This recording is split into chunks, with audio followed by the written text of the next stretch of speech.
Hello everyone, welcome to Edutop. So in today 10 minutes a day series हम discuss करने वाले हैं ethics and business value के बारे में। तो आफ्टर वाचिंग दिस वीडियो आपको क्लियरली पता चल जाएगा इस पर्टिकुलर टॉपिक की इंपॉर्टेंस, कितनी डेप्थ में आपको इसको पढ़ना चाहिए और कौन कौन से क्वेश्चन आप एक्सपेक्ट कर सकते हैं एग्जाम में।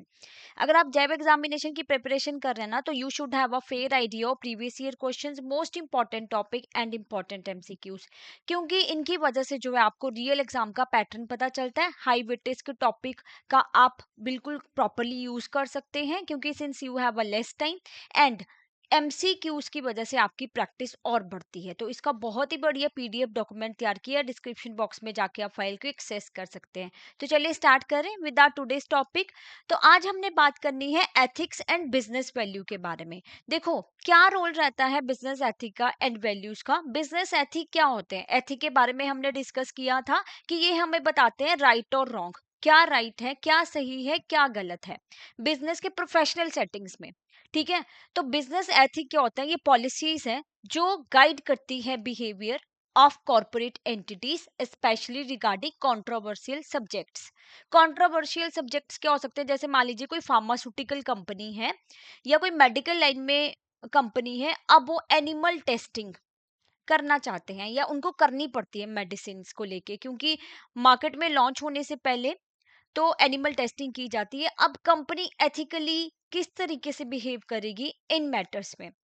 अब जहां पे जरूरी नहीं है, अगर तो कंपनी एथिकल है, जहां पे जरूरी नहीं है वो एनिमल टेस्टिंग अवॉइड करेंगे, because it's not a good thing to test things on the animals, but फिर भी करना पड़ता है हमें इस प्रोफेशन में।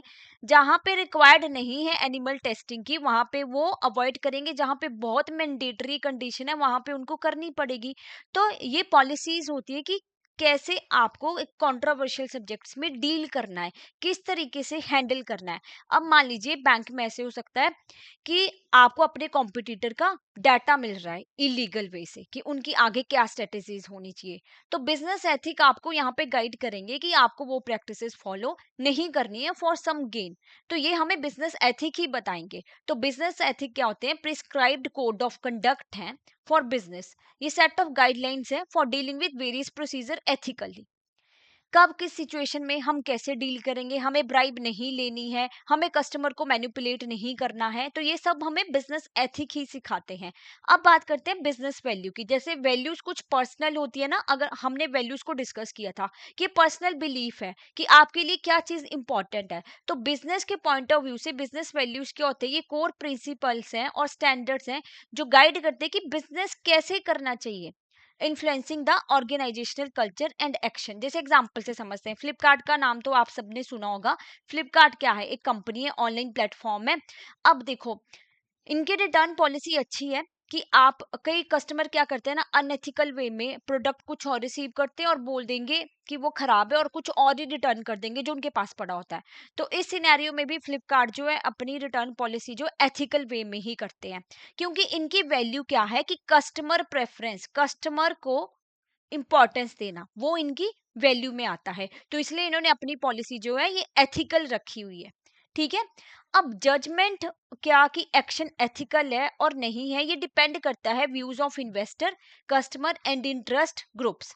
बिजनेस एथिक हेल्प करते हैं हमारी determine the acceptability of business practices, कि वो बिजनेस मार्केट में एक्सेप्टेबल भी है सोसाइटी में कि नहीं है। जैसे कोविड टाइम में क्या हुआ था? कोविड टाइम में हमें पता ही है, जब ऑल ऑफ सडन लॉकडाउन हो गया था, तो अब सब कुछ तो आप घर पे नहीं रख सकते थे। तो जोमेटो ने उस टाइम पे डिलीवरी प्रोवाइड की थी by taking proper safety measures, mask वगैरह, सैनिटाइजर यूज करके। तो यहाँ पे क्या हुआ, उन्होंने सबका व्यूज ध्यान में रखा, इन्वेस्टर्स का भी, कस्टमर का भी, इंटरेस्ट ग्रुप का भी, और सारे प्रॉपर मेजर्स फॉलो किए। और सेम एग्जांपल हम ले सकते हैं इंडिया में फार्मास्यूटिकल कंपनीज का, कि कोविड टाइम में उन्होंने मेडिसिन क्या की, कम रेट पे दी as compared to the global competitors. Cipla जैसे कंपनी है फार्मास्यूटिकल। तो ये क्यों किया गया? क्योंकि ये ऑर्गेनाइजेशन एथिकली प्रोसीड करना चाहती है रादर देन अनएथिकल वे में। अब डिस्कस करेंगे कुछ बिजनेस मिथ्स एंड रियलिटी। ठीक है। मिथ है कि बिजनेस एथिक जो है ना, लोगों का बिहेवियर मॉडिफाई करता है and making them sees to who they are, कि उनका फुल पोटेंशियल वो यूज नहीं कर पाते हैं। बट रियलिटी क्या है कि business ethic is not about changing individual, किसी इंडिविजुअल को चेंज नहीं करना है, बल्कि मैनेज करना है वैल्यूज को और रिजॉल्व करने हैं conflicts between individual and organisational ethics.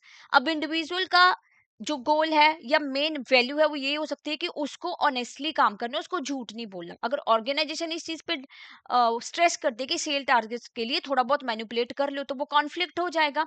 तो इसलिए बिजनेस एथिक वहां पे डील करेंगे, कोई बिहेवियर को वो मॉडिफाई नहीं कर रहे हैं। ऑर्गेनाइजेशन बिलीव करती है कि पीपल को तो पहले से ही पता है एथिकल क्या होता है, तो ट्रेनिंग की क्या जरूरत है कि अब जब सब प्रोफेशनल सेटिंग में काम कर रहे हैं तो सबको पता ही होगा व्हाट इज राइट और wrong. No, that's not the case. जब हम ethical dilemma, complex ethical dilemma face करते हैं ना, तो मैनेजर को भी स्ट्रगल होता है उनको रिजॉल्व करने में, क्योंकि सही और गलत में तो सबको पता है, पर ज्यादा सही और कम सही में डिफरेंस पता नहीं चल पाता है। तो एथिकल ट्रेनिंग रिक्वायर्ड होती है कि बिजनेस एथिक हमारी हेल्प करते हैं उस सिचुएशन में डील करने के लिए। जैसे लोन पास करना है किसी पुअर नीडी पीपल को, तो यहाँ पे बिजनेस एथिक हेल्प करेंगे सॉरी एथिक्स हेल्प करेंगे कि कैसे आपको जो है इस सिचुएशन से डील करना है।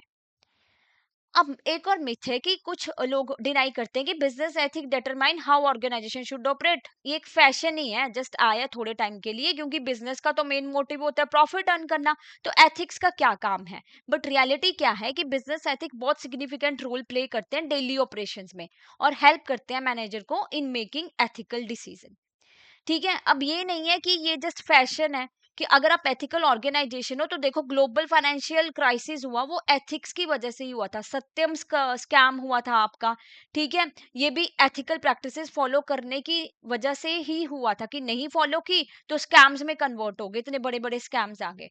ठीक है, बिजनेस मिथ क्या है फोर्थ, कि बिजनेस एथिक नॉट न्यू, ये तो पता ही है पहले से और नेचुरली पता ही होता है क्या करना है। बट ऐसा कुछ नहीं है, जब आप प्रॉपरली बताओगे कि आपकी ऑर्गेनाइजेशन ये बिजनेस प्रैक्टिसेस फॉलो करते हैं, ये एथिक्स फॉलो करते हैं, तो स्टेक होल्डर का ना सेफ गार्ड हो जाता है इंटरेस्ट। ठीक है, तो इसलिए प्रॉपर कोड ऑफ कंडक्ट आपकी कंपनी में होना चाहिए कि आप जो है ऑनेस्टली डील करते हो या कस्टमर प्रेफरेंस है आपकी। ठीक है, तो आप बताएंगे वो चीज।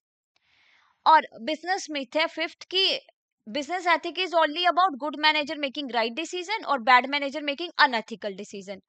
It's not like that. Reality क्या है कि good manager can make ethical decision despite scepticism. पर बिजनेस एथिक्स में क्या होता है कि ये नहीं है कि मैनेजर आपका एथिकल प्रैक्टिसेस फॉलो कर रहा है और जो बाकी लोग हैं, ठीक है, लोअर लेवल पे है या जो गार्ड है वो किसी को भी आने दे रहा है बैंक के अंदर, सो दैट्स अनएथिकल प्रैक्टिसेस। तो सबको मिलके जो है ना एथिकल प्रैक्टिसेस को फॉलो करना, ये किसी एक की रिस्पॉन्सिबिलिटी नहीं है। मिथ सिक्स क्या है कि ethics can not be manage directly, कि एथिक्स को आप डायरेक्टली मैनेज ही नहीं कर सकते हो। But ethics can be manage mostly indirectly through organisational priority और इंडिकेट करते हैं ऑर्गेनाइजेशन की एथिकल वैल्यू। अब मिथ सेवन है आपका कि जो एथिक्स है ना वो सेम है as that of corporate social responsibility. CSR क्या होता है, जैसे कंपनीज क्या करते हैं, प्लांटेशन ड्राइव करा दी, ठीक है, किसी सोसाइटी के लिए कुछ कर दिया, ब्लड डोनेशन कैंप लगा दिए, तो सीएसआर तो एक पार्ट है एथिक्स का। एथिक बहुत ही ब्रॉड टर्म है, तो सीएसआर ये नहीं बोल सकते हम कि ये दोनों सेम चीजें हैं। ओके, तो इसी के साथ हमारा ये टॉपिक कंप्लीट होता है। आई होप आपको ये अंडरस्टैंड हुआ होगा। अब इसके ऊपर एक क्वेश्चन डिस्कस कर लेते हैं कि अब फार्मासिस्ट को बोला गया है कि वो डिस्पेंस करे prescription medication without a valid prescription, तो उसको क्या करना चाहिए। एथिकल प्रैक्टिसेस यहाँ पे कैसे इसकी हेल्प करेंगे। तो वो मेडिसिन दे देगा तो वो अनएथिकल हुआ, ठीक है, रिफ्यूज करेगा विदाउट प्रिस्क्रिप्शन तो वो एथिकल प्रैक्टिसेस फॉलो कर रहे हैं। तो ये राइट आंसर होगा आपका कि वो रिफ्यूज करेगा विदाउट प्रिस्क्रिप्शन। ठीक है, अब इफ यू आर टारगेटिंग जैब नवंबर 2025, तो we have a master course for you, जहां पे इन 4 कंपोनेंट्स को कॉम्प्रहेंसिवली कवर कराया जाता है विद कॉन्सेप्ट क्लासेस, जो कि रिकॉर्डेड फॉर्म में आपको मिलती है। लाइव क्लासेस होंगी आपकी जस्ट बिफोर द एग्जाम, आपको शॉर्ट नोट्स प्रोवाइड किए जाएंगे and along with that mock test, full length mock test भी आपको मिलेंगे। आपको करना क्या है, आपको जाना है हमारी वेबसाइट्स पे, वहां पे एक कूपन कोड यूज कर सकते हैं आप जैब 75, और साथ के साथ हमारा लाइव क्रैश कोर्स लॉन्च हो चुका है, बैच 3 भी लॉन्च हो चुका है। तो अगर आप उसमें एनरोल करना चाहते हैं तो आप वेबसाइट्स पे जाइए, जैप पे क्लिक कीजिए, कॉम्बो में जाइए और वहां पे आपको डिटेल मिल जाएंगी। In case you have any other further doubt, any query, तो आप इस नंबर पे कॉल करें, हमें मेल भी कर सकते हैं hello@edutab.co.in, या ये वेबसाइट का एड्रेस है www.edutab.co.in। Thank you so much.